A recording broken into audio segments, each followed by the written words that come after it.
So I hardly ever watch TV. So it was literally yesterday that I saw my first presidential political ad on TV. I know, where have I been?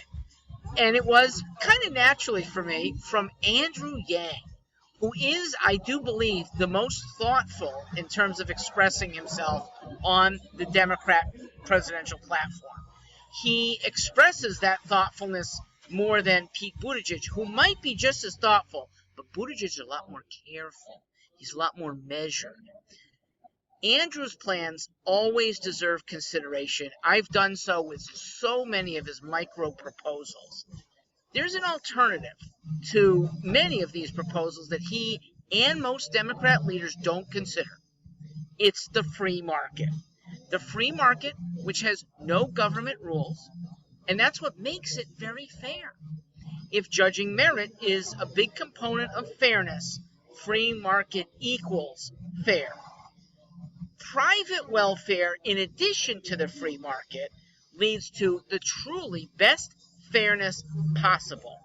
Private welfare is surgical. It lets givers fund receivers they feel are appropriate, and it's more likely to improve the receiver's long-term condition than is faceless government welfare. Government has rules for doing business and mandates for distributing welfare, and they can never be as fair as free markets and private welfare. So if we're going to rewrite the rules, as Andrew suggests, for the economy, it should be a peeling away of the rules.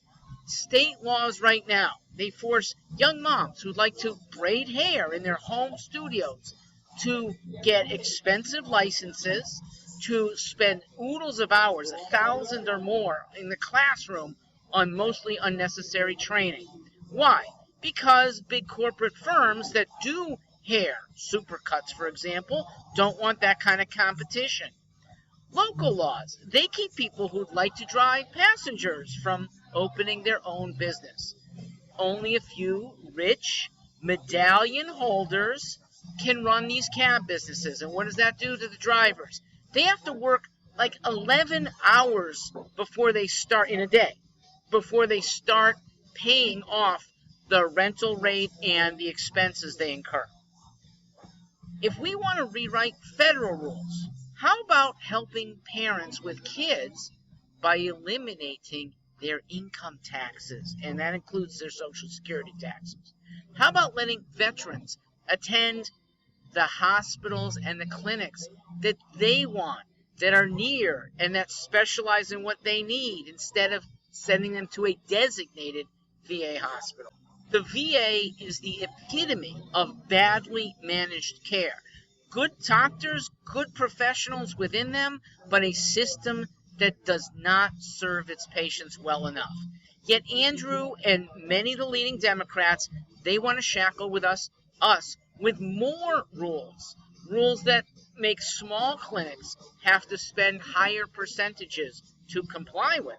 So big clinics, big hospital chains will get away with not so good care because they can. Who takes advantage of more rules? The big players. That's what happened with the banking rules when they got imposed after 2009. A few banks got bigger. That's what happened with Obamacare over the last decade. A few insurers got more profitable. CEOs who got their lawyers to navigate the government insurance labyrinth, they were able to cut staffing, reduce services, and walk away with millions. Healthcare is the most important area for therefore removing rules. Because healthcare is so precious, it shouldn't be entrusted to big government. It's government rules that keep talented CNAs away from patients when they can be there, and adept nurses from doing more procedures that are currently claimed by doctors. It's government rules that prevent Medicare from negotiating with pharmaceutical companies, so prices stay high, and they stay high only because of government. Andrew, Liz, Bernie, they'll say, well, we'll legislate against that. But all civil legislation gets abused. Insurance executives, they helped write Obamacare. HMO lobbyists help determine continuing protocols. Government can rarely catch abuses. And worse, when they do very little. Those who oversaw the VA scandal were not jailed. They were not fired. A few were mildly disciplined. That's it. The VA chief, that was Shinseki, he was allowed to gracefully retire. Oh, the IRS scandal too. Master manipulator Lois Lerner and her henchmen never disciplined. So if there's no good protection from civilian government, how do we protect against abuse?